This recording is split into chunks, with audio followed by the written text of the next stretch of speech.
Arsenal are not winning anything.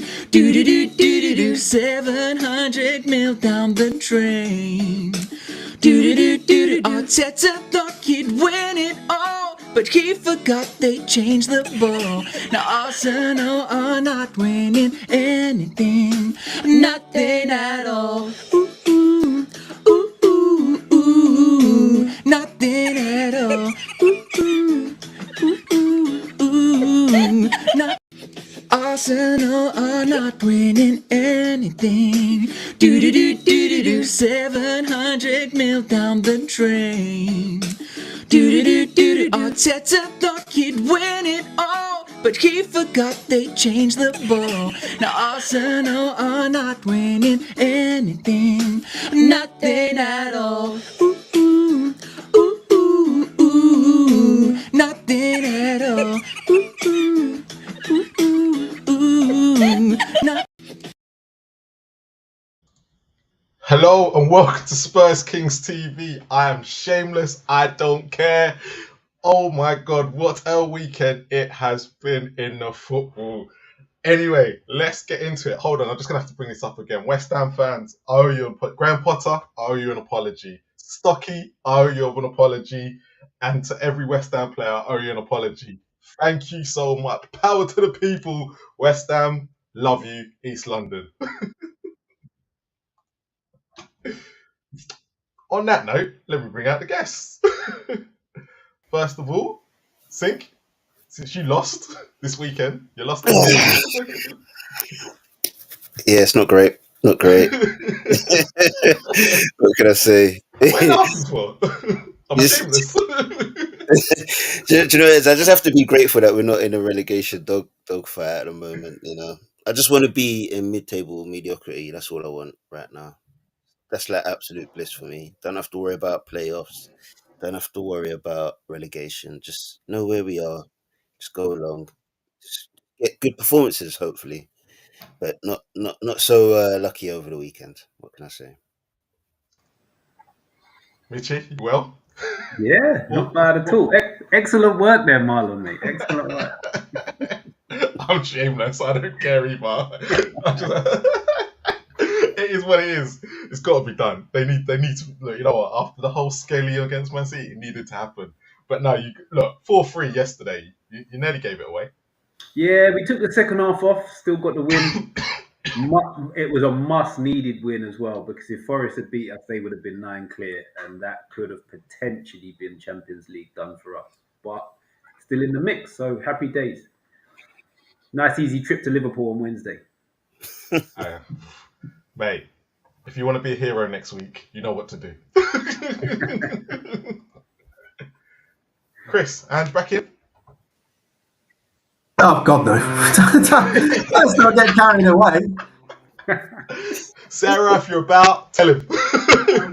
She'll be about in a minute, mate. You just need to load up that incognito window and log in, and she'll be back. And to the man that's going to get so much love and appreciation this week. He missed last week because he wasn't well, but he's come back and he's going to get a loving for the next hour. Whatever he says goes. I don't care if he cusses Spurs. I don't care what he does. But Stocky, thank you. Oh, mate, thank you. That was an epic build-up. If I knew you was creating such a montage, I would have given you some extra stuff. We could have really rubbed it in. Oh, mate, look, this is coming up every 10 minutes. Thank you. The silence of social media has been absolutely brilliant, and it's all owed to the West Ham fans. Thank you to the West Ham fan that posted this on X. I can't remember which West Ham fan it was, but thank you. You deserve all the praise you want for this, because it's been absolutely bliss. I must say, we've been giving it some. There's even at the Grand, like barely the whistle had gone. There's all the videos of you should have signed for a big club to Rice and second again, ole. We've enjoyed it, and I'm glad you're enjoying it too. Couldn't enjoy it more. All it takes now is Newcastle to win on Wednesday, lose on Wednesday, and they've done the world of football a favour. Sometimes you just got to take these things, and you just got to let Liverpool win. It's fine.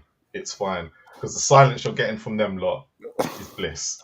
I don't know. Have you, We'll let them win, but we never win at Anfield, so that's not a good sign. Yeah, if Eddie Howe wants to do anything for football, he knows what to do. Okay, look, it doesn't matter about Champions League. Wednesday doesn't matter. It's done. They're 11 points clear with a game in hand. Like, what are we talking about? They've got 10 games left. Arsenal have got 11. Like, what are we doing here? All right. Let's get into the Arsenal chat later. Let's go straight into what we love best. Let's go into VAR, because after last weekend, it gave us nothing, gave us barely anything to talk about, and they said, you know what, the pitch is going on Monday. We need to give them something, and they gave us a treat this weekend, an absolute treat. Right, so let's get into the first one. Bournemouth versus Wolves. Was this a red card, Mitchie? It's one of them that I look at in full speed and think he's very, very unlucky. But as we've heard over the weeks, his stud above the ankle, stud's contacting the leg above the ankle. And if they've all been told it, then he's not really got much argument. It looks horrible here, but the video itself isn't as bad. I think he's slightly unlucky. I get the feeling Sink is going to bring Curtis Jones back into this very soon. It is similar. He catches the ball and then he goes into his leg. But his studs are quite high on his leg. And there's something in the law that says that's a red card. So I think he's unfortunate, but I don't like to see these given.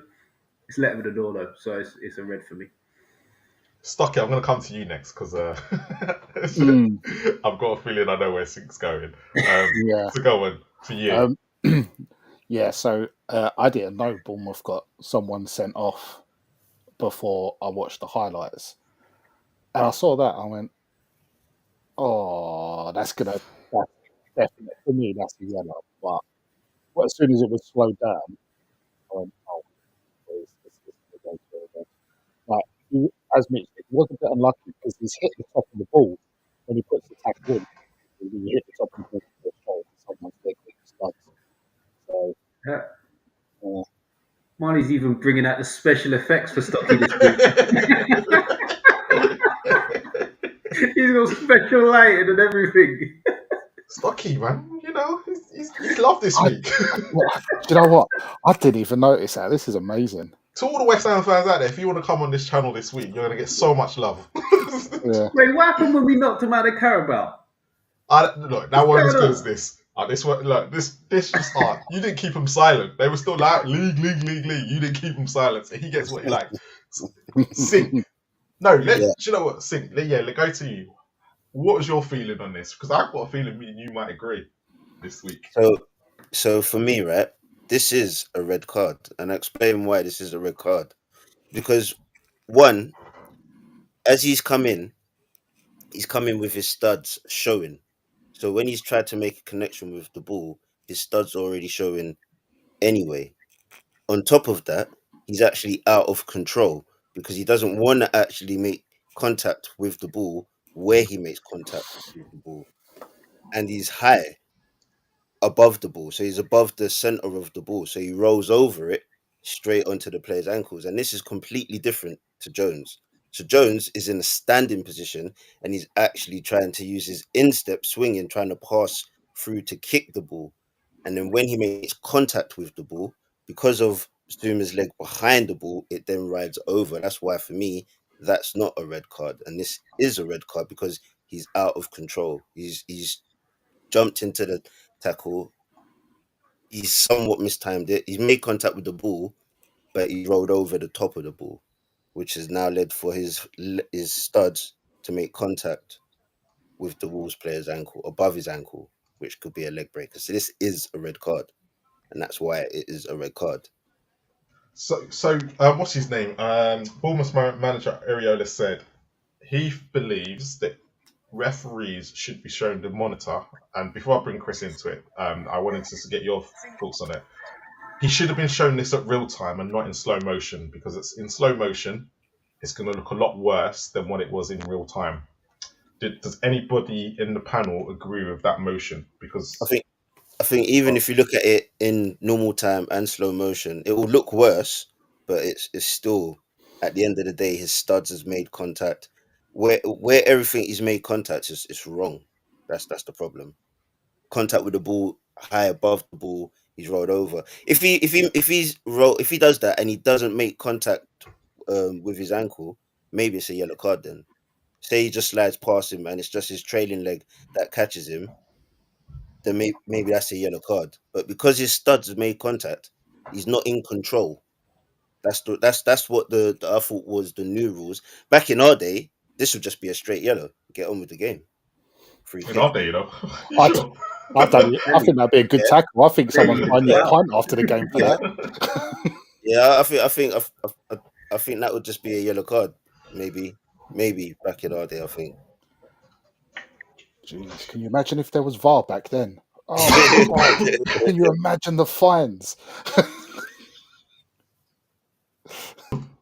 Go on, Chris. Explain yourself. Explain It's yourself. not me. I didn't make the decision, but Explain your people. they're not my people either, not anymore. I think it's fairly straightforward, really. Like we had this discussion at some length last week, didn't we, about how he ends up in that position? Yeah. Doesn't really matter. Unfortunately, he's. I think he is a bit unlucky. He's unlucky because I don't think he intends to really make this bad a challenge, and his foot rolls on the ball and it goes into the guy's shin high up with some force as well. I think it's fairly straightforward in that the law just says what's actually happened, and what's actually happened is his studs have made contact with his leg halfway up. But so there's nothing in the laws about intent, and that's where. Look, I'm here to represent what the laws say should happen, not necessarily what the laws should be. And it's funny in a way because Zabani here, in law, deserves to be sent off, yet has no real intent to necessarily foul the player. He's trying to play the ball.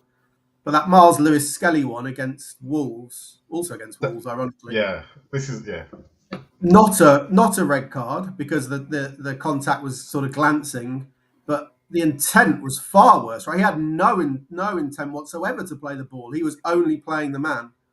So what should it be? Should that be a factor? I think is a very worthy debate, but it isn't a factor currently in the laws. So therefore, yeah, this was the correct decision, and the Miles Lewis Skelly one was, in the Chris, end, correctly overturned. Yeah.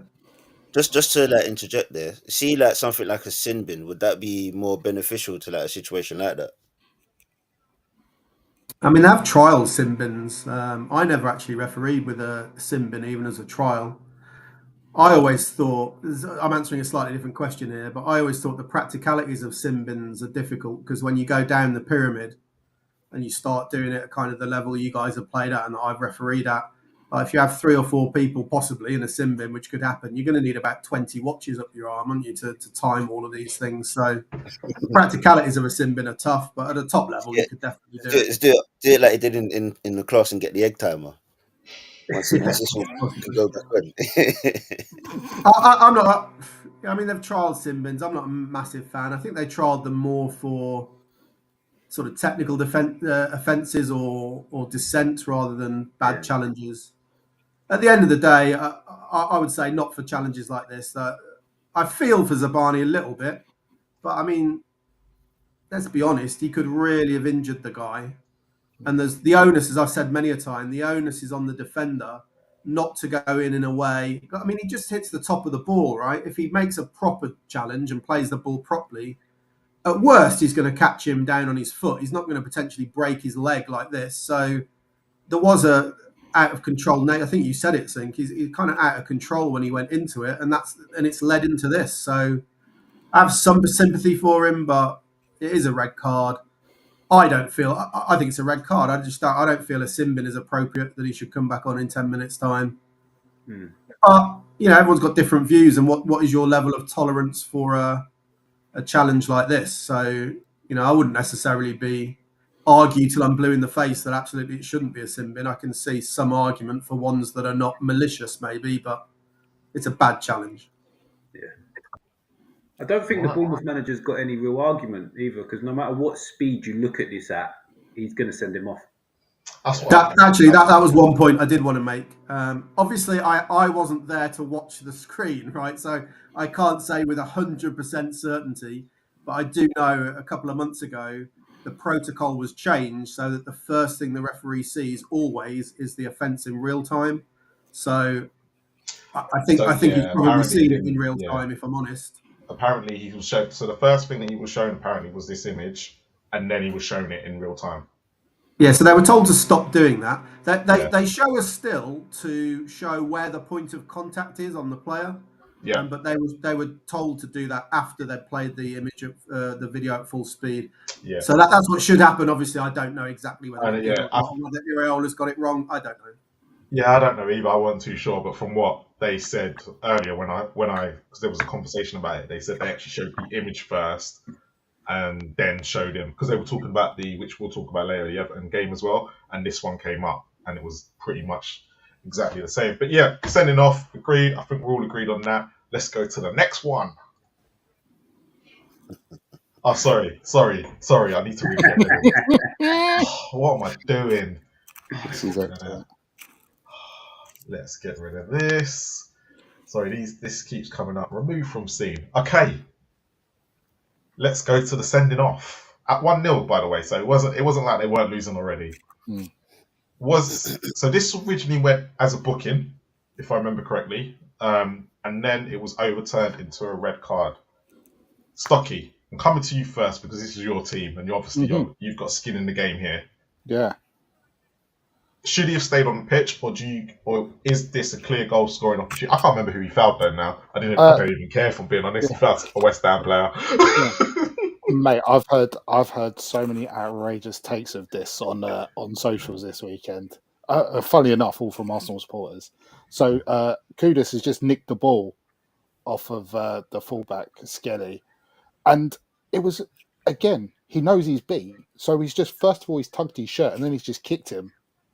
And that's a good angle to show it from, because keeper's off his line by about 45 yards. Yeah, so I didn't even notice that until today as well. I did not notice how far Raya was. Yeah, and then obviously, because they're all social media warriors, aren't they?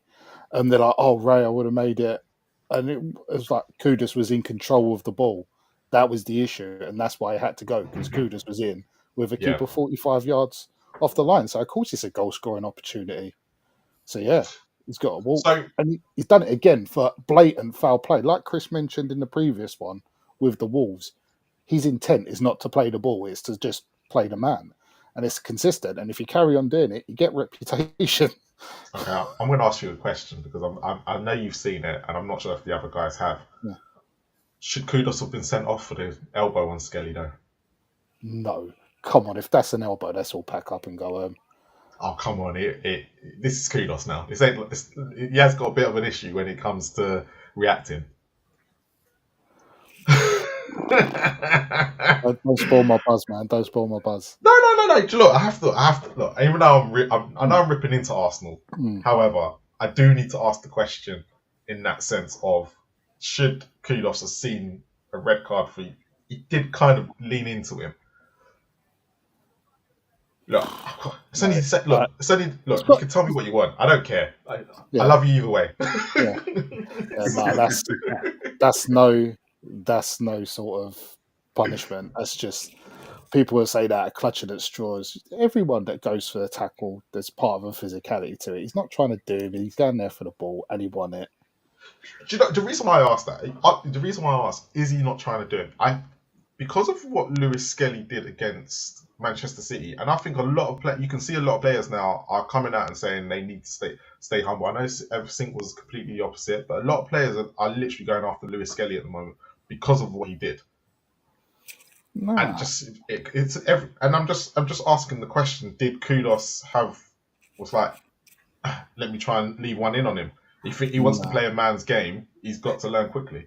To be honest, I don't think Kudus is that kind of player. I don't think he really cares that much. I'm The sorry. ball is Should there we to go be back to won. Tottenham West Ham? Why he got sent off? Should we go back to it? Oh, what? Where he went around stroking people's faces? Yeah. Should we go? Yeah. Look, it's just a question. That's fair But enough. Fair enough. look, I just wanted to ask your opinion. You're a West Ham fan. I wanted to get your take on it. And if there is any West Ham Arsenal fans that do watch this back, I think they might cut off after what I just did to them. But no, I just wanted to ask you because I saw it and was like, it's one of them. It's one of them. Nah. Mitchie, were the refs right to overturn this and produce a red card for Skelly? Yes, 100%. I thought he'd got away with one for a second because whatever the thing I was watching said that he had been cleared when he'd been given a yellow, and I was like, how on earth has this been cleared? Because it's as clear as day as a red card. No one's getting anywhere near Kudus, and he's probably putting the ball in the net before Raya even gets back into his box. Yeah. So it can't be more of a clear goal scoring opportunity, and he's deliberately done it. On the elbow part, not even close. Oh, have you seen it? Okay. Yeah. Like, Skelly dawdles on the ball, Kudus reads it, he nicks round him. The elbow only makes contact with the head because Skelly's ducking down. He's not swung it at him or anything. Nah, not having it. Sink?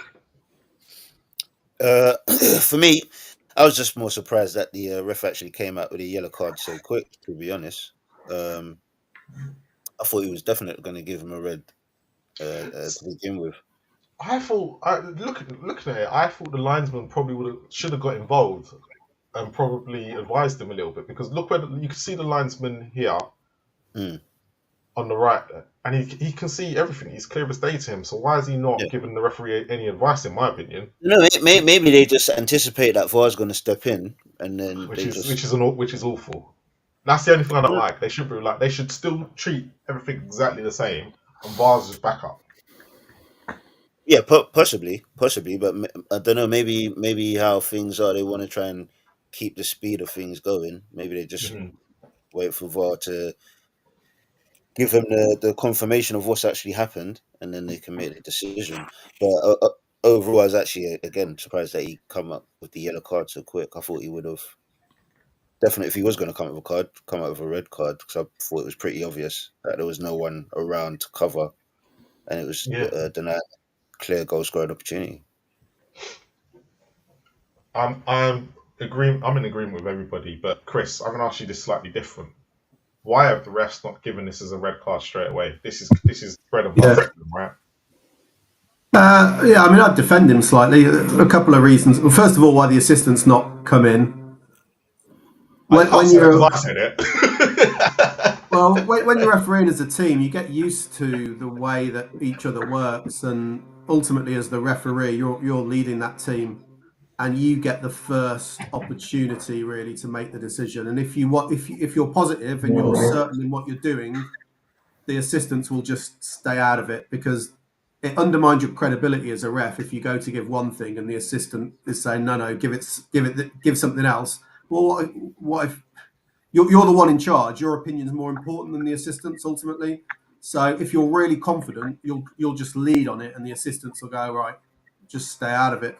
And it all depends kind of where the referee is and where the ball is on the pitch. We talk about zones of credibility for decision making. It's why you wouldn't see, not in this scenario, but why you wouldn't see an assistant, for example, overrule on a foul that's on the far side of the pitch away from them, because the referee will be nearer. It's just not credible. So that's partly, first of all, why the assistant wouldn't come in.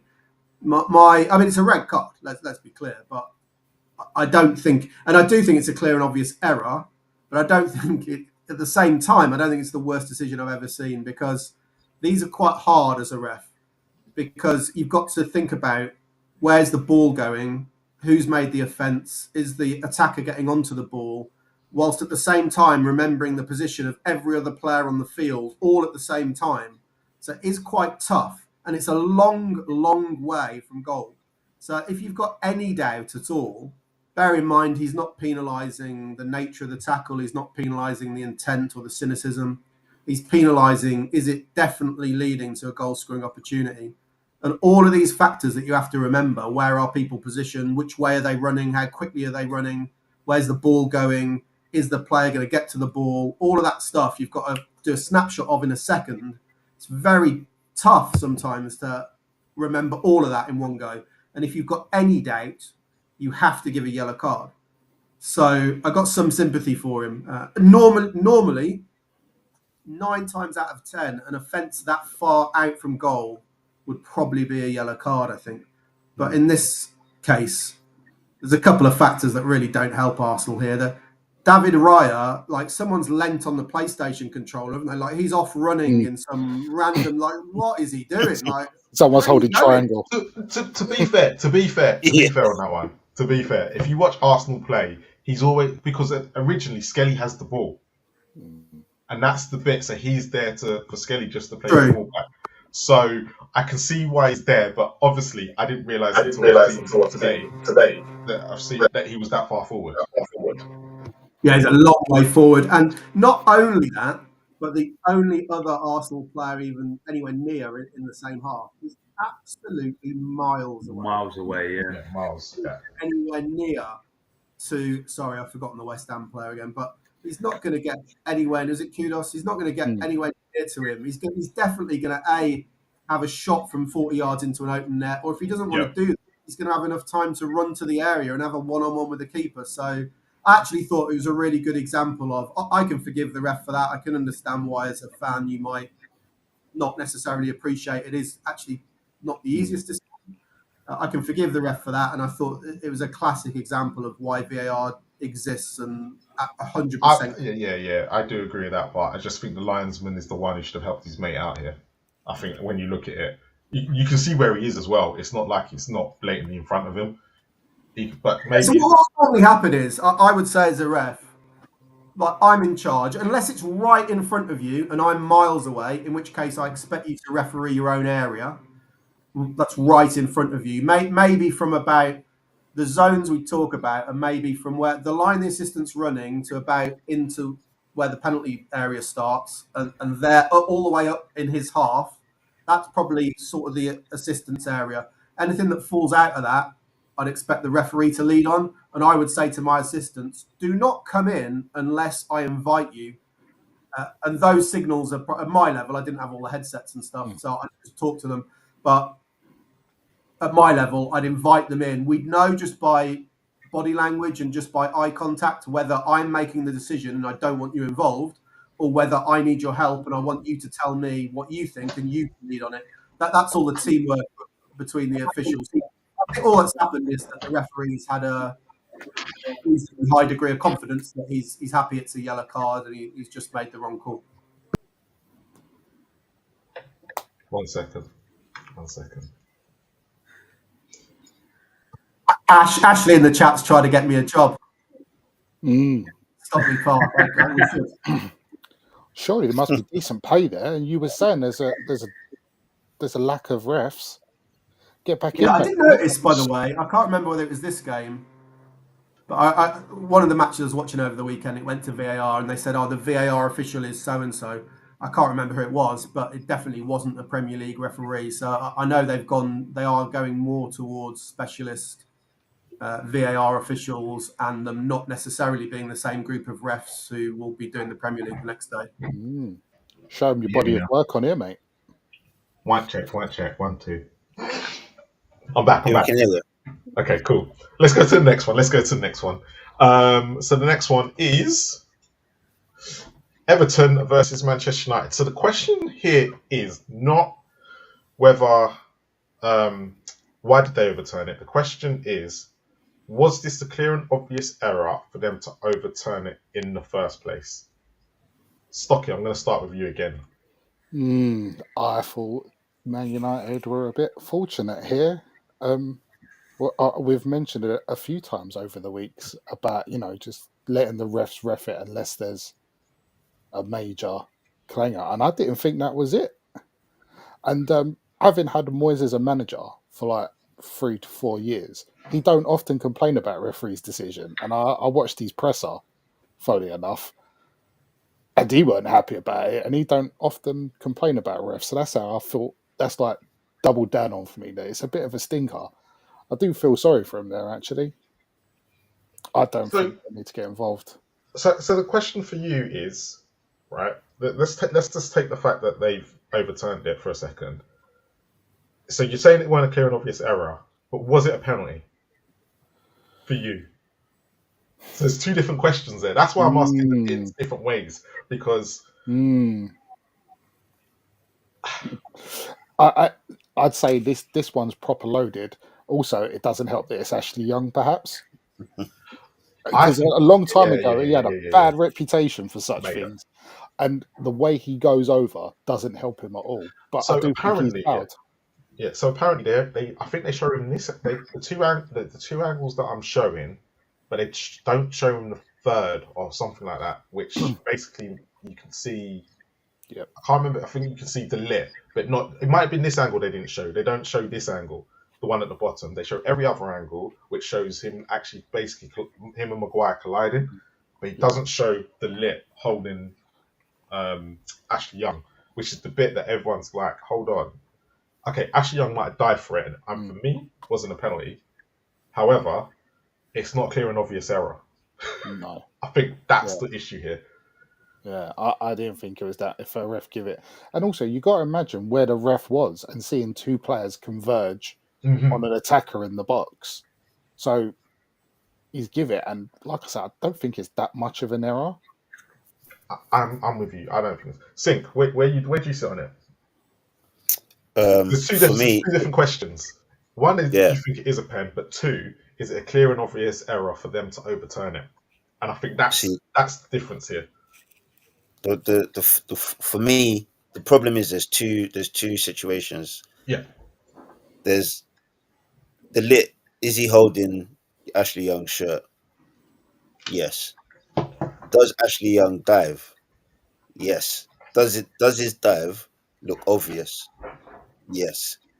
So the problem is that there's too many questions, and you've allowed the referees to get involved and answer one of those questions. They initially answered the question, then VAR stepped in and they said you might want to have another look. He's had another look and thought, oh, he's tried to do me there. He's tried to trick me.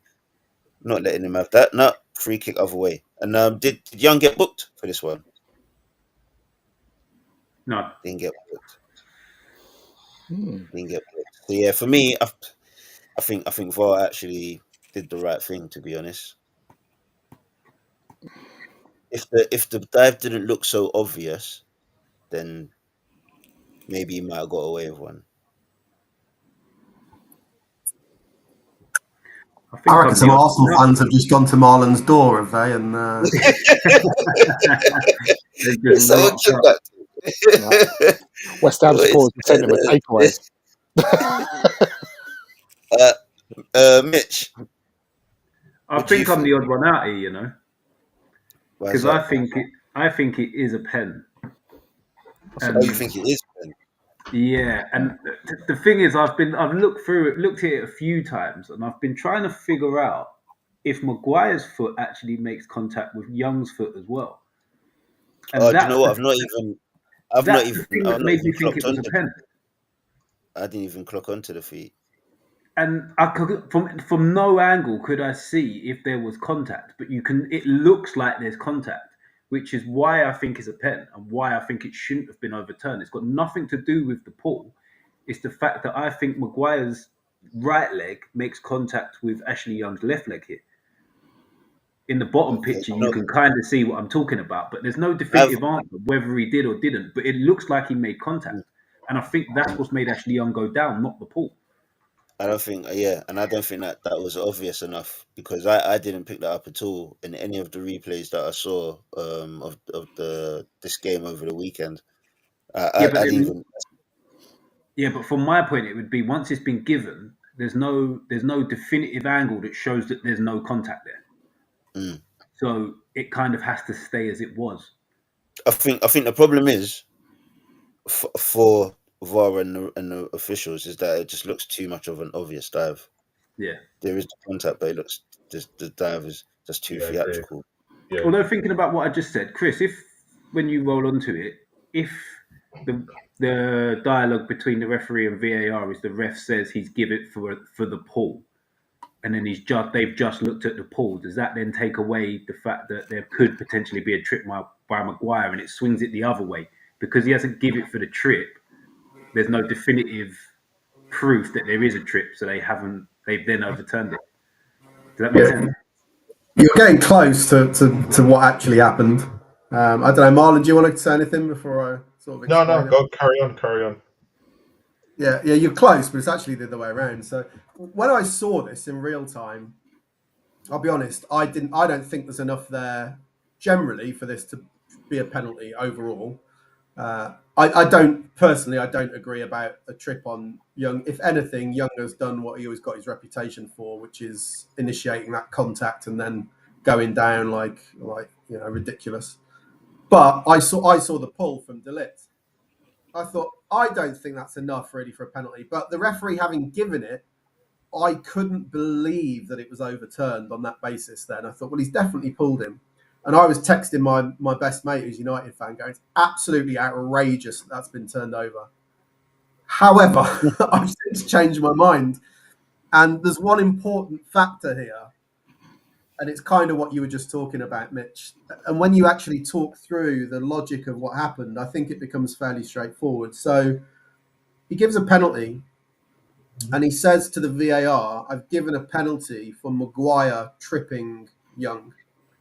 So VAR looked to see, has Maguire tripped Young? Now, we'll have to respectfully disagree on that, Mitch. I don't think he does. And that's what the VAR says. So there's no foul by Maguire. There is no foul by Maguire, which is correct. On that basis, VAR have said, that is a clear and obvious error. VAR have then got the opportunity to look for any other offence that is a clear and obvious that should give a penalty, but they've looked at that pull by De Ligt and gone, it's not really enough, is it? That pull by De Ligt is a classic one where whatever the referee gives, VAR will not get involved. If the referee had given it, VAR aren't going to go, it's definitely not a penalty. But if he'd have given it for the pull, they wouldn't have gone, well, it's definitely not a penalty either. They would have just said, not sure, leave it with the referee. So because the referee said it was a foul by Maguire, VAR have gone, he's not fouled him. And they've looked at the other one and gone, that's not enough to give for us to say that you definitely have missed a pull there. So that's why ultimately I had to do a complete 180 on this and go from outrageous intervention to actually, no, it does make sense. The only thing I don't like about it, and I've sort of mentioned this before, is VAR brings in this weird extra level of subjectivity that I don't like, the clear and obvious. So we've ended up in a situation with this goal, this penalty, non-penalty, where VAR can watch the same footage, and whether it's a penalty or not solely depends on not on what they're watching, but on what the referee says to them at the start. And I find that really weird position for football to be in. Like, surely whether it's a penalty or not just depends on what's actually happened in front of you on the screen, not on what the referee's telling you. But that's where we are currently. So ultimately, you can worry about the ins and outs. I think the process was correctly followed. Ultimately, I think it's the best decision for the game because I look at it, and as much as I love United losing because I can rib my best mate about it no end, I don't think penalties should be given for that. Yes, there was a slight grab, but nothing really. And Ashley Young has gone over like a sack of shit, let's be honest. So anyway, that's a slightly complicated one, but that's how it happened. Okay, on to the next. We're going to go on to one that wasn't given, but considering what happened or what we've just spoke about, was this more of a clear? Would you have been? Would we have been surprised that this one wasn't given as a pen? So, Cucurella on, I can't remember who it was now, but Cucurella is blatantly holding his shirt, nearly rips it off. Should this have been given as a penalty in the modern day Mitchie first? I've only seen this once, but it looks like a pen to me. He's all over him, dragging at him, and it actually looks like when Cucurella goes to get a foot on the ball, he actually clips his ankle as well. So I'm a bit surprised it hasn't been given because it's not like a little fleeting grab. He's all over him, and he proper tugging at him. So I can't see why it's not been given, but I have only seen it once, so I might be missing something that's gone on. But it looks like a penalty to me. Sick. I think this is a case maybe where players will kind of argue. This is why we got to go over easy to get the attention of the referees. If you stay on your feet, You don't maybe get you're it. not as fortunate. Maybe it's one of those kind of situations. But yeah, it does look. I mean, again, I always say it. You allow the question to be asked, and if it was given, you couldn't argue, you couldn't complain. It would be, well, he's all over him. He's impeded him from playing the ball. So he's lucky. Stocky, quickly. Pen for you or not? Or Yeah. I mean, look at the Villa player's body. He's in between. Yeah. for me, it's his shirt. I think his shirt is. You can clearly see he's blatantly pulling it, but I'm very surprised VAR didn't get involved, considering what Maybe we if saw they, earlier during the day. but maybe if they get involved in things like that, there's about 8 penalties a game. True. I think it's because I don't like Cucurella more than anything else. I think we can all put our hand up on that. He's a bit of a shit, isn't he? Chris, quickly on this one, as I want to move on from this one. Yeah, it's one where I don't have a satisfactory answer, really. I saw it. I haven't seen an extended clip of it, so not that this really matters, but I don't know to what extent there was a huge appeal for a penalty. I don't know whether he was complaining or not. But when I saw it, I don't know. I can only say with my experience of having ref like 1,000 games or whatever, there's something about it that it didn't scream massively to me penalty. But I can't deny that he's got his hands around him, right?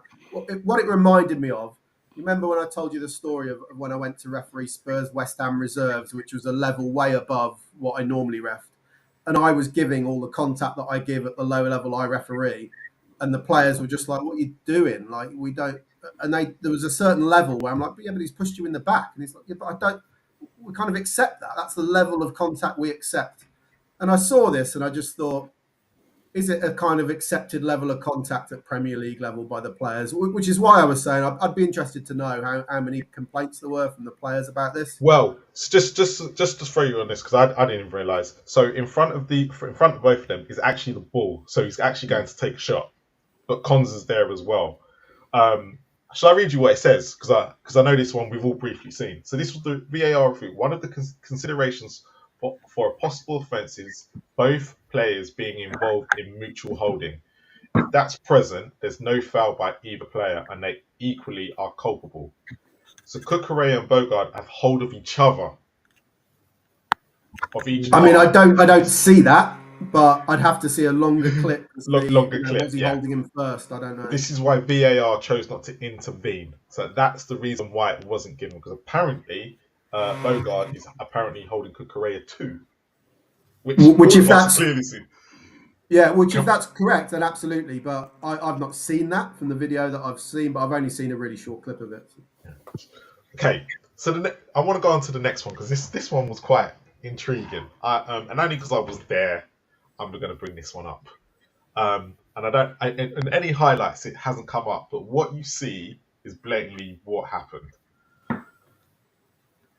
So Danso was running past, was it O'Shea? I think it is. It is O'Shea, isn't it? O'Shea. The ball's about to run out of play, and O'Shea just basically, Danzo's about to run past him, and O'Shea then just suddenly barges Danzo out of the way without nowhere near the ball, just completely takes him out. Should this have been given as a penalty? I'm going to start with you, Stocky, first. This one's weird because obviously playing up front, I always used to complain about this. Yeah. Because it was O'Shea. Yeah. Because that's going to be full strikers union, and I'll go, yeah. I used to get I used to hate things like that happening to me. And I always say, well, does a defender touch the ball? Is he in control of it? He's just shepherding it out. Well, you can't shepherd someone out with your shoulder into the. Well, the way he does it is that the ball. He's literally seen Danso come, and he's literally just taken Danso out. He's not even the ball. Look where the ball is, right? I complained about something similar in the middle of the pitch the other week about a centre half just stepping across strikers. It seems to happen quite a lot in many different areas of the pitch, and it's just something that's not really pulled up on. But it's a bugbear for me, I must admit. So, yeah. Sink. What are you thinking? Should this be given as penalties? And the reason why I'm looking at going, I know the ball's nowhere in control, because that will be the next thing that people say, he's nowhere near the ball. If there's no danger, there's no reason for O'Shea to do this, right? Yeah. And it depends on the problem is strikers. depends on the pace. It depends on the pace of the ball as it's rolling out of play. Be fair, the ball's pretty much going out of play. I don't actually see why O'Shea is even bothered to do it. The thing is, the ball is a distance away from him when he makes contact. But the thing that goes in his favour is that the contact is shoulder to shoulder. Some refs may have said that it might have been excessive, and other refs might have said, no, that's a fair amount of contact. But for me, it was more lower down than his shoulder. No, when I looked at it, because I made sure I looked at that situation there, it was shoulder to shoulder. You managed to find highlights of it, because it wasn't in any highlights I saw. Yeah, no, I got a highlight of it. Yeah, I watched it. Cool. I'd love to see a video of this, by the way, because initially when I first saw it in the actual game, I thought. Do you want to see it from behind? Let me. I've got a picture of it. To keep talking about, I've got a picture of it behind, and I'll bring it up in it. I thought when I first saw it, I thought he came through the back of him. And if your shoulder goes through the back of any attacking player, then it's a free kick for me. Like that's a foul. But when I saw the replay and I saw that it was a contact with shoulder, I thought the contact was fine. It's just the distance of the ball is away from where he's made contact with the player. I'm just watching it on TikTok. It's silly. Send it on the group. It is silly. Send it on the group stuff. It is. And this is what I'm saying. And the ball actually for me in this part, the ball's actually kind of irrelevant, because the ball's still in play and he's blatantly tried to stop him in a certain way, and it's a foul no matter what he wants to try and do. And if the ball's there, if there's no danger, why is he doing it for? Yeah, but the problem is with that as well, with how they look at the rules, is like the ball can he make any significant play from the ball from that situation? Like we're saying that the ball looks like it's going to go out of play, so Danso probably can't even get onto that ball. Nope. So then the refs does that go into the referee's decision as well, saying that Danso can't really make anything of that if he gets onto it anyway. The contact is somewhat it's legal because it's shoulder to shoulder. He's not taking him out. He's tripped him up or anything like that. So it's no penalty for you, yeah? Yeah. Okay, so the still I'm looking at from TikTok is I'd say slightly has moved me from sort of 50-50 to it's definitely not a penalty. It does show it live time if you get close to the end, mate. Oh, does it? Right, yeah. Cool. But what I would say, I know Stocky's coming from purely a striker's point of view. Go. And then Sink's coming sort of more from a defender's point of view. And as someone that has played both positions over the years, I don't think it's a penalty. I don't think there's enough in it for it to be a foul. Huh? Is it a foul? Is it a foul? Because if that's anywhere else on the pitch, that's given as a foul. Is it though? Really, when the ball's going out of play, how many times do you see someone get barged in? But that's what makes it more relevant, because it's not like so. Then he's basically done something without it having no impact on what, because it's not like Danso's going to go get the ball. But what you got to take into Yeah, but what you got to take to consider, Marlon, is the contact to the player. Is it legal or illegal contact? It was illegal. I don't was think it illegal. was. He's It slightly in was. I don't front think as well. It was. He's ever so slightly in front. He's It just was. he's cut It across was it. legal. I know I'm being a bit biased because I'm a Spurs fan, and I saw it in real time, and I was like, look, why that is a foul, no matter where it's on the pitch, and there was no need to do The it. only He's intently Yeah. gone to do it as well, and that's the Yeah. bit that I think but should be it doesn't matter considered. about intent. It It does. doesn't matter about intent. Because he's looked up and he's blatantly gone to do it, and then he's pushed him in his back. He's pushed him in Intent his doesn't back. matter. That's what Chris said. It doesn't matter. Fuck He's in Chris. front of him. Fuck Chris. Look, it's fuck Chris, yeah? Who gives a crap about Chris right now? Yeah? For me, this is a foul. No matter where it is, it's a foul. No, It is a flagrant foul. I'm not having it. The problem is, Mo, is Yeah. like what you're saying is the distance of the ball, but then And also I don't think it's that great area that's with where- that, because can they make significant play from the ball in that situation? So How many why is he times committing do a you foul say then? You're saying as well, Mo. Oh, you're saying that It's it nowhere looks near like the ball's going to run out of play. That's what you're saying. The So ball's he going doesn't out of even play. need. He doesn't need. Yeah, that's what I'm saying. Yeah, there's no reason for him to do it. I sit there and I go, I couldn't understand why he even. It was a moment of madness that I couldn't understand why he done it. There was just no need. And the problem is he's committed a foul by doing it. For me, he just committed a foul. If a striker does that to a defender, the referee blows up for a free kick. No, I don't think he does. He does. I think he does. He always do, man. This is why. Genuinely don't think he does. The fact that he's ever so slightly in front of Danso makes it not a foul for me. He's just in front of him. He's just put his body in the way. It's no, man. That's not a foul. I'm not having it. Go on, Chris. Settle the argument. Oh, I'm not going to settle it in any shape or form. I know you got two. First of all, one of the things that used to wind me up the most as a referee is players going, "Oh, it was my shoulder." I'm like, you find me anywhere in the laws of the game that says it's okay to wipe somebody out just because you make contact with the shoulder first. You can't. It's just a myth, and it comes from, of course, if the ball's within playing distance, you can shield it, right? And if the two players are going with their upper body against each other and the ball's there to be won, I think that's all right in a 50-50 scenario. But the kind of idea that you can just smash into someone with your shoulder and go, "Oh, it was my shoulder," I'm like, so what? Like, there's nowhere in law that makes that legal. So, but the conversation was a good one. Like, I think basically I'm going to end up in a really, and everyone's going to disagree with me because I'm going to say it's a foul, but I also wouldn't give a penalty for it. And I think it is a foul. I think what everybody says is correct. Actually, Chris, I can live with that. Because it's a foul. I can live with that. The fact you're saying it's not a penalty, I don't care now. It's a foul. That's all I wanted. Yeah. But what happens in reality is... I take back fuck, Chris. I talked a bit before about sort of analogy with like the highway code, and do you drive like the highway code? No, football develops in a way where certain things are accepted within the game. And what I would say is this is consistently never given. Whether that should not be the case, I mean, it's very hard to argue that's not a foul in my view. But all of those factors the guy said, the ball's running out of play. And I think within the game, we want penalties to be something of real significance. We don't want to be giving 5 or 6 a game, really. And that's how it's sort of developed over the years. Referees have backed away from giving it the further and further the ball goes away. I'm not justifying that that's necessarily the right thing to do.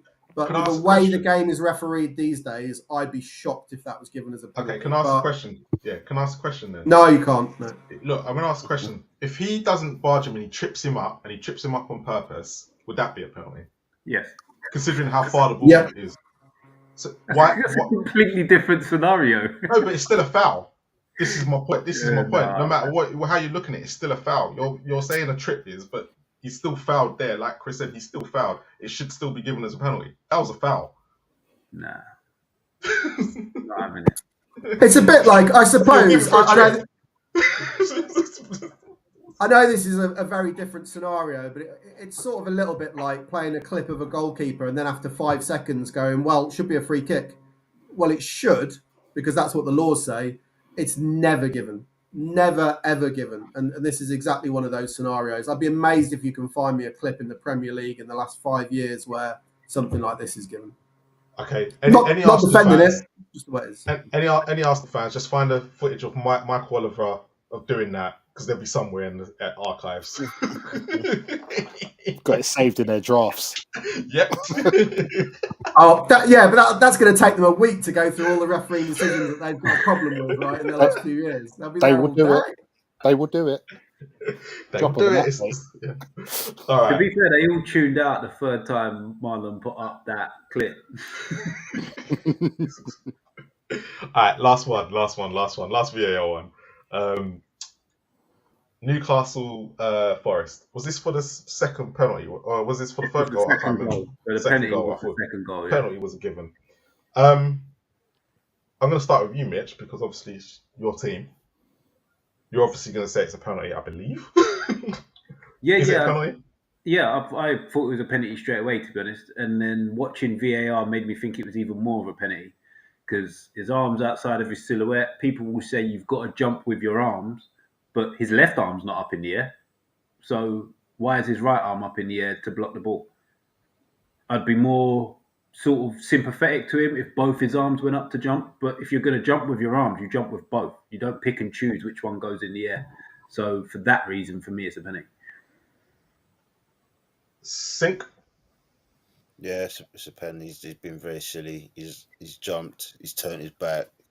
His arms up away from his body. It's just silly. And overall, it's just a crazy half for Nottingham Forest in that game. But this is just that rubber stamps that half of them. There was just so many things that just went against them, whether it was bad decisions or just unlucky bounces and whatnot. But again, this is just another one of those situations where don't allow yourself to be in that situation. All you had to do really was just fold his arms across his body, just tuck his arms in, and he would have been all right. But all he had to do was face it up and take it in the head. Don't turn your or back do and that. put your arm out. Yeah, just don't turn your back. Just defend It's properly. silly. As soon as you turn your back as a defender, whether someone's crossing or trying to beat you, you've put yourself in a terrible situation. You can't be doing that. Stuggy? Oh yeah, it's a pen. It's pen. As the boys say, stupid. Take it in the face. Take it in the face like a man, and there's no problem with it. And it's easy to control it. It's easy to control your body shape. He's jumped. He's turned his back. His arms are flayed and made himself bigger. Pen. You mean take it in the face I think most girls could take this in the women's game as well. they won't be wimpy as us men. That's wild. That's wild. I cannot co-sign that. Nah, I'm staying away from this. But yeah, carry on. Is that for me, is it? No. So actually, the reason why I brought this up was because, and I think Chris might remember this, and Mitchie might remember this. It reminded me a lot when Eric Dyer was given a penalty against Andy Carroll, and he had his back to it. Yeah, no, there's nothing similar in these two situations. The one against Andy Carroll, the one against Eric Dyer was ridiculous. It should never have been given at all. It was a completely different situation. How we got that pen, I don't know. But yeah, this is completely different. Chris? Yeah, there are some differences, although that penalty might still get given, against Eric Dyer, because basically the guidance is if your arm's above shoulder height, there's no excuse for it being there. But of course, Dyer is literally facing that way when Carroll makes contact with the ball from behind him. Like, he can't see any of it, Eric Dyer. Yeah. So, I've got the VAR verdict for this one. Be interesting to see what you say. I got the VAR verdict for this one. So go on. Let me see what you say first. Yeah, I mean, Aina's seen it and turned his body, and he has raised his arm, hasn't he, up there for. Not like Stocky says, just don't turn, just let it hit you. Like, you don't need to do that. I do think his arm is out a little bit from his side, and Mitch has been looking up the fancy terms, hasn't he? Coming up with outside of his silhouette and stuff like that. But yeah, basically, I'd agree with that. I just saw it and thought that's going to get given every day of the week. Like, if he'd have kept his arm by his side and it hit him, fair enough. But to have it up there and out like that, I think it's going to get given every time. Okay, Chris, you can keep your job. And my favourite thing of player reaction on this, told the story completely. Near enough every Newcastle player close to it ran to the ref, and Aina hit the floor and put his hands behind his back. And it's like, yeah, that's a pen. Okay. So the verdict behind this was that Aina is perhaps most unfortunate to be penalised as he was jumping and the arm wasn't above shoulder height. But it still created an obvious barrier. Forest later had a penalty appeal of their own, including one against Lewis Miley. I think I saw this. But the Newcastle player had his arm tucked into his body. So that would be the reason. I tell you what, Marlon, yeah. You're probably going to go mental now, and we'll probably see Sarah in the comments in about 2 minutes. But it's probably got more in common with Sissoko's in the Champions League final in terms of creating a barrier to stop a cross. Yeah. Exactly what Sissoko did. That wasn't a penalty, by the way. No, I don't care what you tell me. So again, to everyone in the chat, just take a moment of silence. As again, thanks to West Ham, we won't hear from Arsenal until Wednesday. So thank you. If there's any Arsenal fans in the chat, I am not sorry, I am shameless. But let's talk about this. So I quickly wanted to talk about not just the title race, which we want to do, and Arteta probably bottling it again, but is the Premier League at the moment, we're in March, not even in March yet, February. We look like we know who's going to win the title. We pretty much know who's going to finish in top four, pretty much, there and thereabouts. We kind of do. It's going to be between, what, Forest, Newcastle and... I can't remember who the other team is. Forest, Newcastle, City, Villa, Bournemouth. City, that's it. Forget Bournemouth. Bournemouth are not finishing in the top four. There's probably 3 teams in it, tops, and that's even if I include Newcastle. It's probably going to be City. And then we look at the relegation places. They're pretty much confirmed, if we're being completely honest. Ipswich, Southampton, and who's the other team? Remind me. Leicester. Apart from Man United falling off a cliff, but they're crap anyway. Is the Premier League losing some of its credibility this season because it's February and we're pretty much got nothing to really play for? I know there is. I know there's a lot more things but compared to other seasons, it's becoming a bit more of a regular occurrence that we know who's going to win it by February, and we're not having the title race that we want because Arsenal keep bottling it. Relegation places seem to be pretty much the same 3 every season now. Once you come up, you usually go back down. Is the quality getting bigger? I think the gap between the Championship and the Premier League is getting bigger because the promoted teams keep going back down. But this time last year, weren't Liverpool top of the league this time last year? And didn't even finish in the top 2. No, Arsenal were. This time last year it was Arsenal. Liverpool had fallen off afterwards. I know what you mean, but I think it was Arsenal. When Liverpool started falling off last year, and they at one point they were 5 points. They were third. They were third then. They wasn't top. They were third. They was keeping pace with City and Arsenal, and then they fell off. But I think this season is an outlier when it comes to the title race being done this early, because we call it a title race. It's not even a race. Liverpool are clear. Does anybody think Chelsea will make it? Especially the way they're fortunate. This is the thing that I completely disagree with, that the top 4 is done, because there's like 6 teams that could get it still. And also, it's going to be top 5, right, this season? Yeah. Top 5 will make Champions League, but the race is nowhere near done. If you look at the table, it's crazy close there. Like, it's stupidly close. And to say that it's done is weird, because you've got Forest and We know it's going to be Cities. Come on.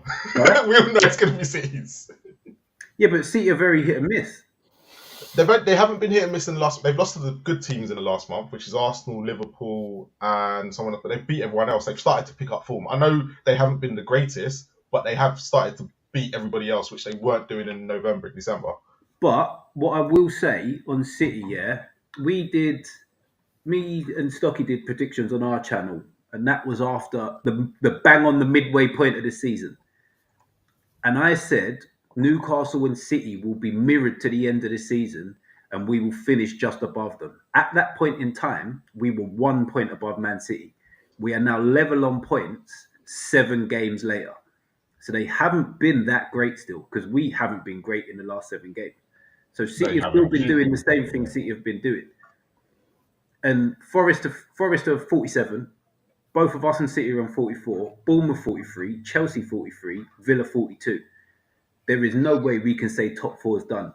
There's a lot of teams still in it. So Anyone else?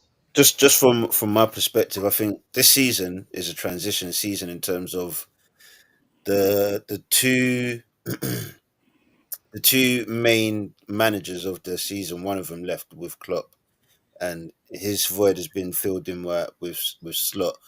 And normally, what would you'd expect to happen is City go on and just they should be the ones that should be in Liverpool's position, but it's not. And Liverpool are where they are, and you'd expect where City aren't near, you'd expect a group of teams trying to take that space, but it's only Liverpool at this present moment in time.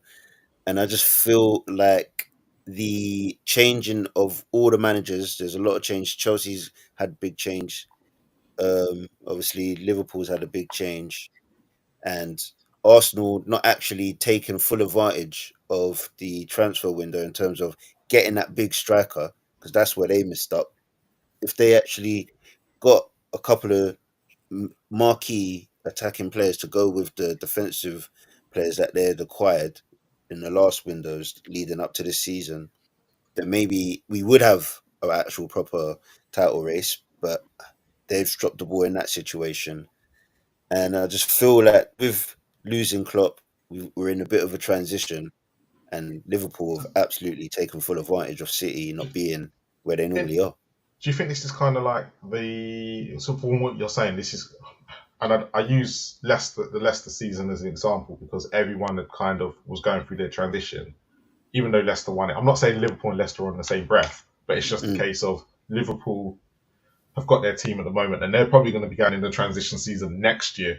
Yeah, depending on what they do with their three. Depending on what they do with those three, whereas everyone else is in their transition season now. I think that comes into it, but I think Liverpool have moved the needle ever so slightly because they've got more points than what they had at this point last season, and they were top at this point last season after 26 games, and they've got more points. So as much as teams are going through a transition and haven't, like City obviously haven't got as many points, and Arsenal were about 6 points behind from where they were last season, but Liverpool have moved the needle again. So even if both of them teams were just as good as last season, Liverpool would still be top of the league right now. Oh yeah, no, they would. Yeah, They'd be 4 points clear. Yeah, they would be. But what I was trying to say or trying to add is that had Liverpool, so not Liverpool, had Arsenal got the attacking targets that they maybe should have gone for, maybe now they wouldn't have lost to West Ham yesterday. No, They that's would have inevitable, mate. probably, but they'll probably be in a much better situation than what they have been since January, basically.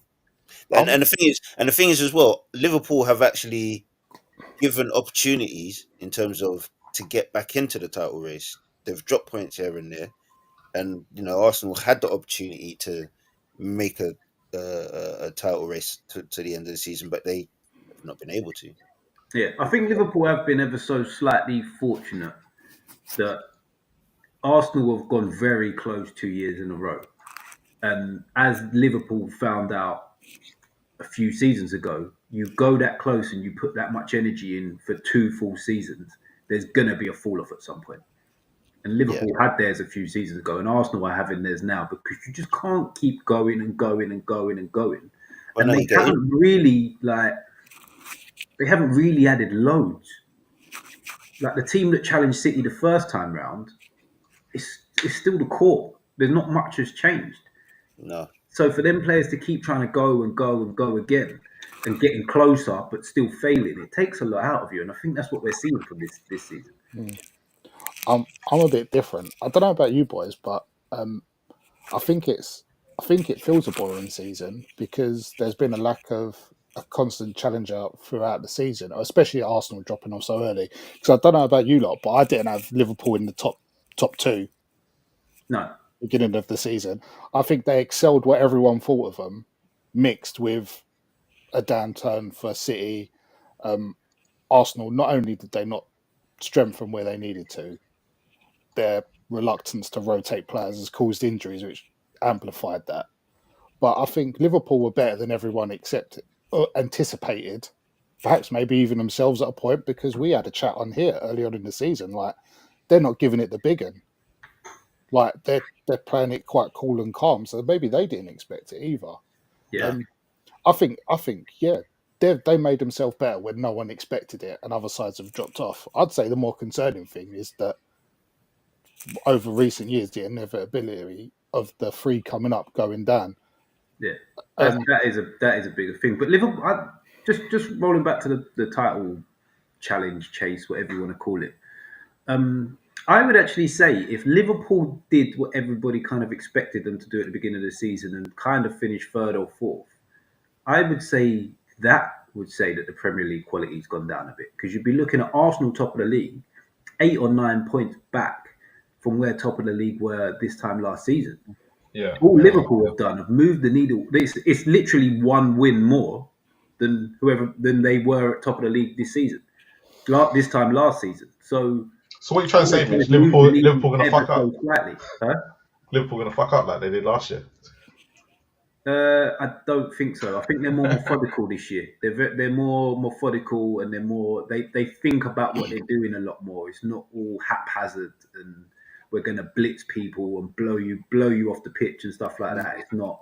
Pause, by the way. It's not that kind of Liverpool no more. They always they have a level of control. Like Man City had the ball for yonks yesterday, but Liverpool never looked like ceding control of that game.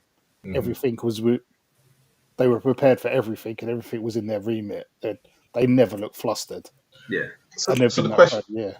I heard a few people say they were in third gear, but I think their top gear is just cruise control. Yeah. So the bigger question is, so Arsenal fans took the piss out of Spurs for years, that saying, what Pochettino was doing and challenging and all that wasn't good enough. Is Arteta now in the same breath, or is he going to be still saved by that FA Cup win with Emery's team? No. I think he's in trouble. A lot of Arsenal fans are still look. He's finished second. Is that good enough? I don't necessarily think he is in trouble. I don't think he's in trouble. I don't think he's in trouble. I don't mean in trouble that he could go in the summer. I think next season he has to have a massive season. That's why I mean he's in trouble. He's under pressure next season now. Yeah, because Slot's come in and he's going to win the league. His excuse before was, I'm up against Pep and City. He's not up against Pep and City this year, and he's still not going to win the league. Do you think Arsenal lose any players though this summer? Where obviously they could come into that recycle part where you need to start recycling the squad, and they haven't really bought a striker. Not anyone that they don't want to lose. Yeah, I'd say that if there's a lack of silverware or chasing hard for silverware next year, I don't even think chasing hard. He has to win a major competition next season, or he is gone. They've gone backwards this season. Yeah. I mean, the reason why I'm asking is because of Saliba and Real Madrid, and Real Madrid are obviously looking for defenders this summer. I don't even think Saliba going would be a massive problem to them. I don't think he's the be all and end all for them. It's obviously Saka. Saka's the biggest issue, but again, I think they're going to have the same problem that Spurs have with Ange, where you can't consistently play this man every week without eventually him getting in trouble. He's been playing consistently the same thing for 2-3 years, and he was playing Saka in games where they were winning 3 or 4-0 and not taking him off. Just makes no sense. They've just produced another one though. To be fair, we're Neri now, so they don't have to. He got pocket weekend. And he's only 17. Yeah, but he's only 17. If you're 17-year-old that good, you can rest Saka for the 17-year-old every now and again. So the pressure's not all on him to perform. Yeah. Well, even then, where he limped off at the weekend. Yeah, what are they doing to themselves? I mean, it's He's only fun. limping off because he's one of them jinky players that he's going to take hits, and his body's not going to be used to Premier League hits yet. So Cess played when he was 16.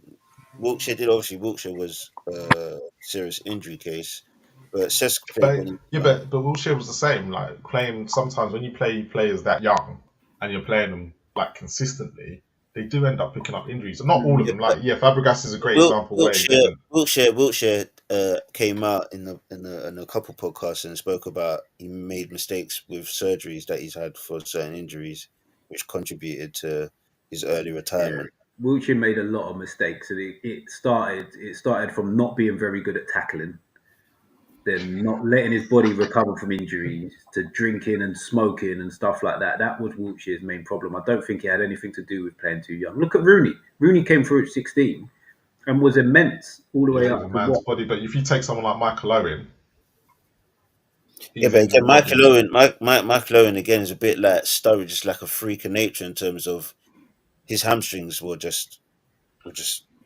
gone. yeah, Shot. but with Rooney, no, Rooney I take as a prime example. Rooney was a man's body. Like you literally saw that guy was a man. He was when he was 18, 16, you could see it. But the rest of the players that come through, you can blatantly see that they're not. They haven't got the physicality that Rooney had. And playing these players week in, week, especially in our league, especially with how many games we have, is going to have a detriment on their body in later years. Yeah, It usually 100%. does. And Yeah, it's about the balance. And I feel for Saka, and I can't believe I'm saying this as a Spurs fan, but I feel for him because he's literally having to play every week and he's being picked for England. There's only so much his body's going to take eventually. And he's been playing it since what, he was 17, 18? Yeah, I get that. I was just going to say that, like, the title race might be dull, but there's only 3 points between Spurs, Palace, Everton, Man United, and West Ham. It's all about the battle for 16th. That's where it's at in the Premier League. Do you know what? That is actually really true because if Everton finish above West Ham and United, that is just going to be like so funny. That they got rid of Moyes and he's coming to rescue Everton was at their lowest point and he's managed to finish above both of them. That would be hilarious. Do you know what? Moyes and Everton is just... It's a romantic story, but he's literally walked back into Everton like he's literally got the same players he had probably about 10 years ago. Yeah. And in a similar format with Beto and all them. They're like so similar to what he had before. And he's done such a great job. He has. I'm sorry, he has. He's brought I tell you what, Singh. isn't he? Yeah. Speaking of romantic stories, my favourite story of all time has opened up as a possibility for this season. It's now possible, after the Europa League draw, that Spurs could play Fenerbahce in the final against Mourinho. And if Mourinho won that, I think that would be the funniest thing in history. Like the look on Daniel Levy's face to watch Mourinho beat Spurs in a cup final would be amazing. It gets worse than that. It gets worse than that because he could end up playing Man United and Roma as well to get to that final. Absolutely. I think it's already written.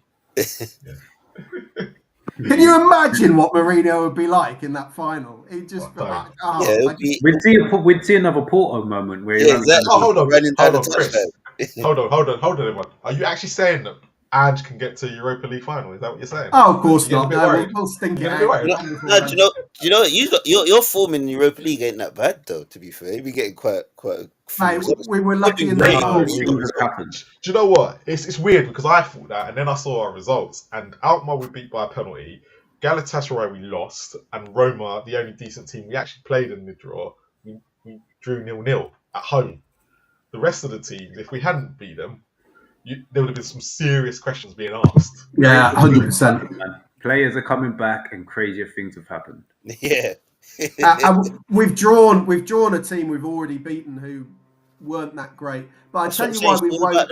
Luck of the draw. Yeah, but I tell you why we won't, in my opinion, get to the final. I think we probably will beat Alkmaar over 2 legs. But the problem we've got is that the quarterfinals and the semi-finals, we're at home first if we get that far. And I just don't see this Spurs team going to an Ajax or a Lazio away in a second leg and closing a playout. Do you know what? It's not Ajax is not my issue. It's Frankfurt. I think Frankfurt will beat Ajax, and for us trying to go to Frankfurt's an issue. And intimidating. that And it's not intimidating Lazio finish. that I think are the problem. I think it would be if we got Olympiacos in the semis, because that's the other team. We would just fall Lazio's flat in doing well, Greece. Yeah, we'd fall flat in Greece. As a team, we would. I think I'd rather play Lazio, and they're the better team. There's some wild Yeah. cats in the chat today, by the way. Big up to the chat. Big up to the chat. No, Yeah.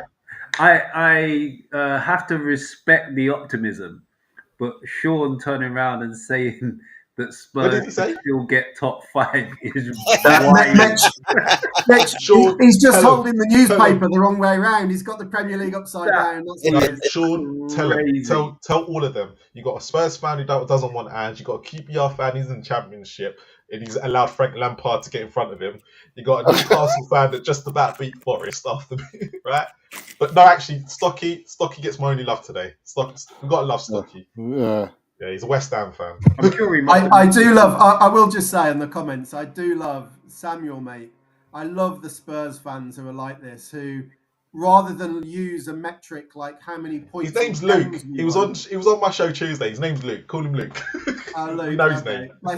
But rather than look at the fact that we weren't winning games and we weren't having many points, they just look at some other stat like, yeah, but we scored loads of goals. Yeah, but we weren't winning games, mate. We were rubbish. Let's focus on what matters, the results, right? Yeah, but now if we're getting our players back, he's got no excuse. We're winning games again. Like 6 we're getting our players back. Let's just Sarah, go back to my Sarah, trusted line of you lost at home to Ipswich with all your players. Let's stop this, please. Yeah, but we just beat Ipswich away with all our players, so it's fine. We just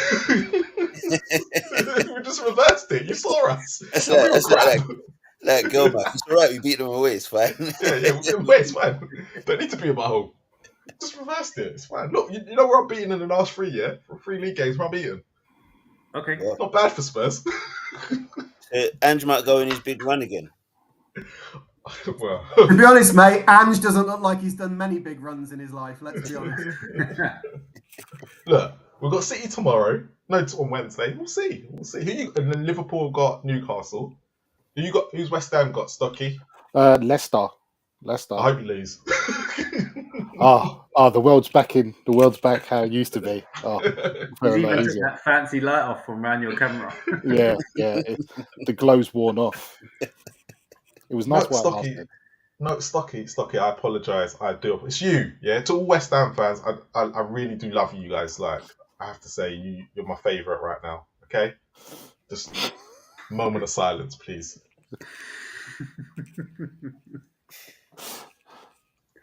The thing is, that's not even true though, because they just moan at everything. Like, they just never shut up, the Arsenal fans. I wish they were silent, but stop following them. Follow the decent ones. They're silent. Come off X. You don't even have to follow them. Them algorithms go crazy. The amount of Tottenham stuff that's on my Twitter these days is wild, and I don't follow. I don't follow none of you, man. Yeah, but this is what happens when you feature on Spurs Kings TV. You see, it just happens. Crazy. Get used to it. You'll like it in this neck of the woods anyway. It's fine. You don't need the Newcastle guys. That's what the algorithms do. On that note, there's only one thing to do from here, isn't there? Let's go out on the song that we heard earlier. Let's get going. Arsenal are not winning anything. 700 mil down the drain. Arteta thought he'd win it all, but he forgot they changed the ball. Now Arsenal are not winning anything, nothing at all. Ooh, ooh, ooh, ooh, ooh, nothing at all. Ooh, ooh. Roll it back. Arsenal are not winning anything. 700 mil down the drain. Arteta thought he'd win it all, but he forgot they changed the ball. Now Arsenal are not winning anything, nothing at all. Ooh, ooh, ooh, ooh, ooh. You're lucky my computer My computer froze. He's worn out an MP3. Mitchie, let everyone know where they can find you, mate. Yeah, you can find both me and Stocks on Where the Owls Sleep, regular slot, Sunday night, 9:00, doing various different things on football. Little roundup of the FA Cup this week, and we'll see what else we can bring on. Or if not, you can find me at JamesMitch14 on X. Stoggy. At Stocky10 on X. Either looking at great classic goals or still laughing at Arsenal supporters. And if my internet works properly, I'll be on with Mitch on Sunday. Chris, where can everyone find you, mate? Yeah, just on Twitter mainly at Spurs CC, although I crop up occasionally here and there. So I was on Harry Scarf's channel, so big up to Harry. I saw him in the chat earlier this week. If you're really lucky or unlucky, you might occasionally see me on Sava's channel, but mainly just on X, really. Oh, what, you're trying to feature on there? Because I've now been back on there, yeah? Me and Sava are like that, mate. Big up to chat Sava. He's had a tough day today, mate. He's lost his dog today, so big up to Sava if he watches this. Big up Scarfy as well, by the way. He sent me a DM, invited me to go in his show, and I was going to infiltrate without telling him I'm a Newcastle fan, but I didn't want to hurt his feelings. It was an interesting show. It was me and Simon Yemaine, and he's like a massive. He's like Marlon's alter ego, Sarah, like hugely Angie. I think you came in, didn't you, Marlon? Saw it for a little bit. I did see it for a little bit. The funniest thing is because me and Ash were on the back from the game on Saturday, and Simon was on Last Word on Spurs. It was on there with Jason and TJ. And they were quite positive, and we were sitting there going, "Oh my god, they needed one of us today to go on and just stare it out." You know what? I enjoyed the challenge. I did text Ricky. I just don't get how anybody watches it and comes up with those views, but I guess he thinks the same about me, and that's what makes football interesting, right? So but they look. I'm not, as I say before, I'm not 100% Ange out. I'm not. I said it yesterday on Sabbath. I said I did text him a few weeks and I said I'm gone, but I've come back down to earth a little bit. I'm on the fence with him.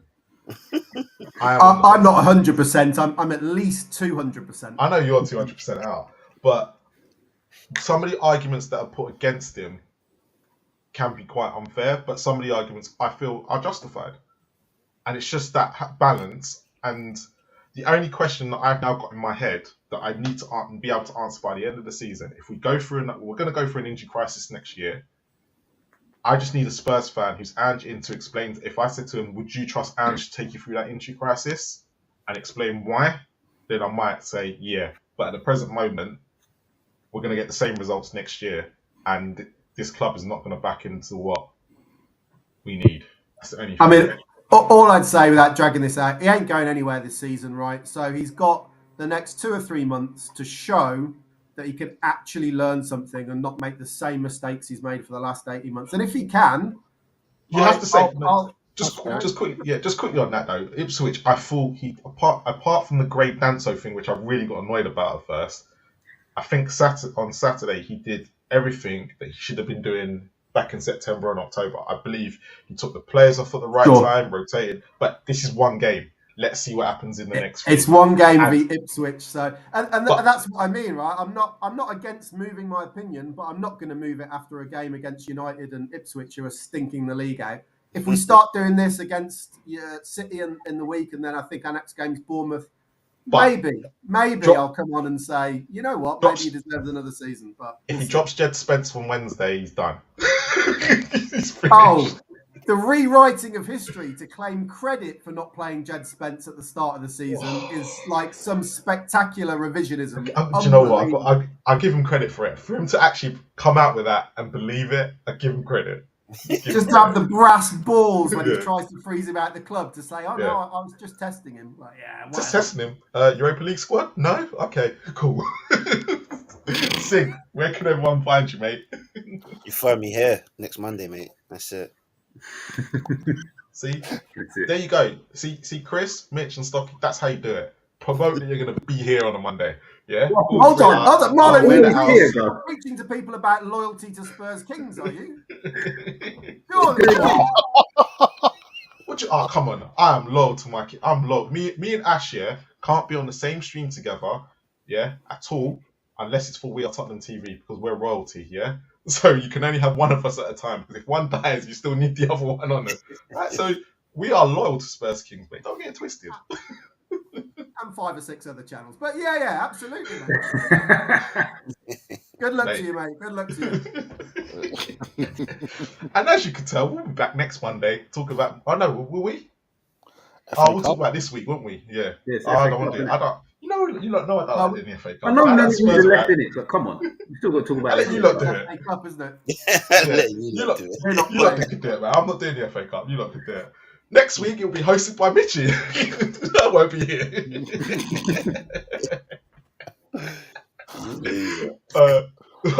He's going to be on another channel, isn't he? Yeah. He's going to be on another channel at the same Yeah, time. exactly. Fuck off, you lot. Yeah. We're back tomorrow. All the Spurs fans in the chat. We're back tomorrow with Ash. You know what? I don't even know if we've got any guests for it yet. So if anyone's free, let us know. And then Wednesday. Well, funny enough, Chris, this will make you laugh. I'm on Last Word on Spurs on Wednesday. No, surely not. Yeah, well, of course, you know, it is what it is. And then you've Making got. the first appearance of the season on there, I assume. And then I know you'll be watching, yeah, so don't get it twisted. Yeah, I probably will. Yeah.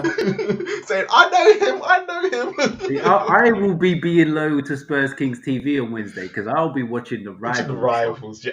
There you go, Mitch. Thank you, Mitch. Thank you. So that will be going on as well Wednesday. Make sure you tune in for that, because that's going to be quite epic after Arsenal losing. You think I was shameless? Just last comment, Marlon. I did chuckle when I saw Sava's face when he saw my message when I called you Sarah on his stream. Yeah, because he didn't understand was it. like, what is this? What's this? And I was like, I knew straight away. But yeah, no, thank you to everyone in the chat. Thanks for following us today. Sorry we've been laughing and joking at it, and this is what we do.